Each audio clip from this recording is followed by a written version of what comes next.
What's up guys, and welcome to the next episode in Principles of Hair. And today specifically, we'll be going over different ways to hold your shears and why they're important. So stay tuned. So the first way you're gonna be holding your shears is the most common way, the traditional. And just to explain how you would hold the shears, basically you have your ring finger into the hole, your pinky is on the tang, and your two other fingers are right on top. And then your thumb is coming down, moving the blade. And you're keeping the still blade still. So that is traditional. And this is called traditional because this is the most basic, the most natural. Most people, when they learn to cut with shears, they're cutting this way all around. And certain instances when you will use this is either when you're layering and you're cutting above the knuckles like so, or when you're cutting palm to palm and you're cutting like this. So I'm gonna show you guys on the mannequin. First one is palm to palm. Say we grab a guide. I'm just cutting palm to palm, making my incision. So you guys can see another angle. You can even do it for a diagonal section, coming in this way. Boom.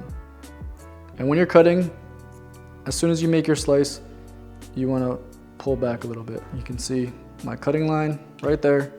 Traditional holding, pulling back once I'm slicing.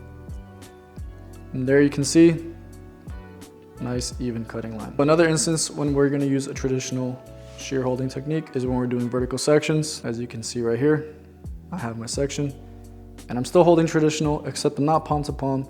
I'm cutting on top of the fingers. Same thing, we're just pulling after every incision. Those are the two ways to use the traditional technique. Very easy on the hand, very easy to maneuver, very easy to flip your shear around. And you guys might ask, why can't we use traditional for every way of cutting? Why are there different types of ways to hold the shear? And the reason is we want to be in this career for the long term and we want to make sure we're taking care of our body. And traditional, even though it's very comfortable in certain positions, sometimes it's not. As you can see, if I were to cut this, continue using traditional from the top, look at my arm.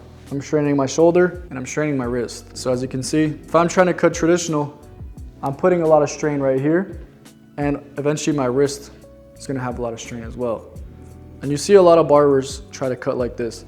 It might not hurt in the beginning, but over time, if you keep doing it again and again, and if you're like me, where majority of my haircuts do require a lot of shear work, it's gonna start to get tiring. And another way it can start to hurt is if you're trying to do a certain section and you're really straining your wrist this way. You know, as you can see, my wrist is being strained, my shoulder is being strained. Of course you can try, but if you're trying to come at a different angle, you're gonna put a lot of strain on your body. Okay, so that leads us to our next position, which is going to be the reverse grip. And this comes in handy in the exact scenario I just mentioned, when if you're trying to do traditional, you're putting a lot of strain on the body. This is going to reduce that strain. So right now I'm gonna get a little section. Once I have that section, just imagining, instead of cutting traditional, what you're gonna do is reverse the grip. And you can see a huge difference in how I'm cutting. That's traditional. Once I come back to the reverse grip, my body, my shoulder is way more relaxed. There's no strain anywhere. Ideal position for your wrist is you want it to be straight. You don't want it to be strained. You don't want it to be bent out of position.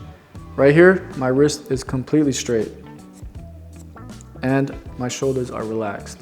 This is what you want. You don't want any part of your body to be uncomfortable or strained. But it takes a little time to get used to this grip, but I'll show you how. So essentially in this grip, instead of the traditional, just like this, you're flipping it to be reversed. So this is the traditional grip, which is normal, but instead what you're gonna do, you're gonna curl your hands in, just like so, and you're gonna keep the shears like this, okay? So this is traditional.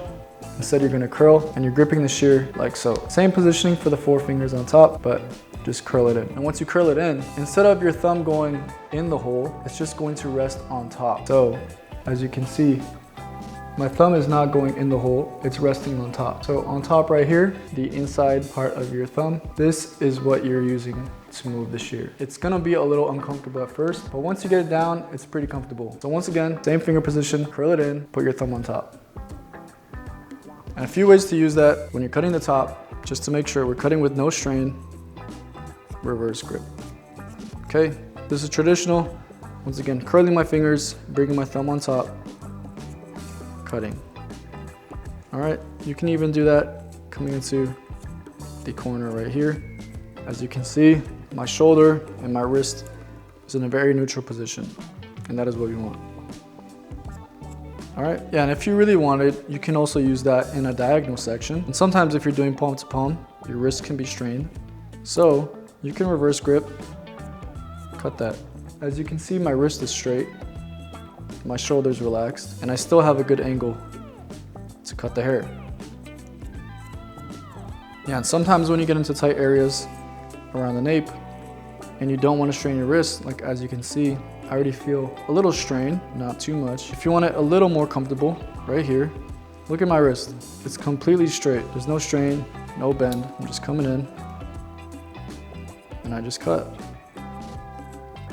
Of course, at a certain angle, it's gonna be a little more comfortable to do traditional, but just knowing that you can use this is a great tool. All right, so now we're on to the third and final way to hold your shears, which is not used as common, but it still helps in certain positions. And this is called the inverted hold. How we do that, I'll just show you real quick. Once again, this is traditional, as you can see, 4 fingers on top. This is reverse, and now inverted. Basically, you're turning it another angle and you're putting your thumb inside. And this is the inverted grip. So how you're gonna hold this is a bit different. You don't really need these 2 fingers here anymore. Essentially, imagine you're holding it traditional just with these 2, but you're gonna curl it all the way in. You don't really need these. Sometimes they get in the way. You're just holding it with these 2 fingers, bottom, and then your thumb is coming in this way. So in traditional, your thumb is going in the moving blade at the bottom, but in inverted, you're flipping it and the moving blade hole is on top and your thumb is coming in this way, all right? And this is the hold right here. And when you're gonna use this, you can use it in many positions, but one I'll show you guys here. At the end of the day, all these grips are just to keep your hands in neutral positions. So you would use this in a position, if you're trying to reach around onto the far side, you could easily go reverse, and it's pretty comfortable, but you could also go inverted, as you can see. Reverse would be my thumb on top, but inverted, my thumb is coming inside. There you go. Still, it's very comfortable, very relaxing, but it's just a different positioning. Some people just find this a bit more comfortable compared to inverted. Because in inverted, your thumb can hit your finger and be pretty annoying. This, at least you have some clearance. You can move your thumb really freely. Sometimes though, because you're trying to reach a certain angle, you can strain your thumb a little bit, but you wanna make sure you're only using it in certain positions. So kind of like reaching around the far side, just here. One thing to keep in mind is you're technically pushing against the moving blade. So in a way, you really want to make sure you're pulling after every cut. And you can also use this in a position where you're trying to cut inside. So once again, when you're cutting in front of your chest, you could do traditional, you could do reverse right here. Reverse wouldn't be good because I'm training my shoulder a little too much, but you can also just do inverted. If I'm doing reverse, I have to lift up my shoulder. But if I do inverted, I can easily rest my shoulder. Since my thumb has to go over, I have to strain my shoulder a little bit. But if I'm doing inverted, my shoulder is a little bit more relaxed. So right here, as you can see, I'm gonna cut, boom.